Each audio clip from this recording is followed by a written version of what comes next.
কথায় আছে, বর্দার কথা বলে শেষ করা যায় না, খুব আপ্লুত। দেখিনি এই নয়ন ভরে, কিন্তু তার ছবি শ্রী দাদার শরীরে দেখেছি। বর্দার বর্দা দেখিয়ে গেছেন যে এই সৎসঙ্গ মানে কি, সৎসঙ্গ কি।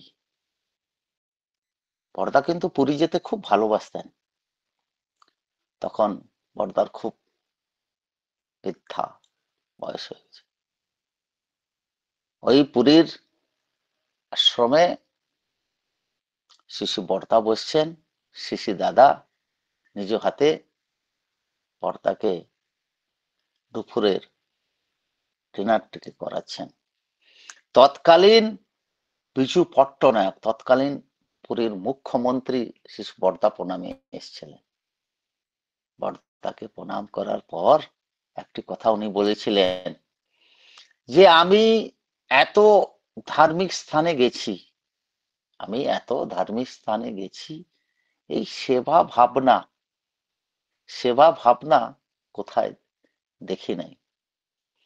শিশি দাদা তখন বললেন, জানেন দাদা, আমি আমার বাবার কত সেবা করেছি তা জানি না। আমার যে বাবা, ওনার বাবাকে কোনোদিন বাবা বলে ডাকেননি, সবসময় পরম পিতা কিংবা ঠাকুর বলে সম্বোধন করেছেন।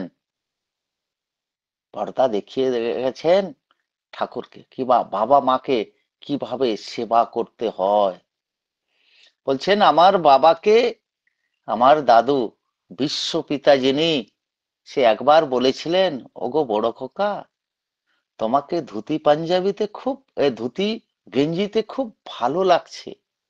সেদিন থেকে আমার বাবা অন্য কোনো বস্ত্র গায়ে তোলেনি।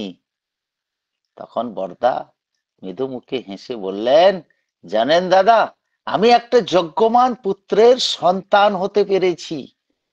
তার কথা আছে, নিজ গুণে শ্রেয় নিতে চায় না, যে অপরকে বড় করতে চায় সেই কিন্তু প্রকৃত সন্তান। এই কথাটি শিশি বর্দা বলেছিলেন পুরীতে সদ্য তৎকালীন মুখ্যমন্ত্রী বিজু পট্টনায়ককে।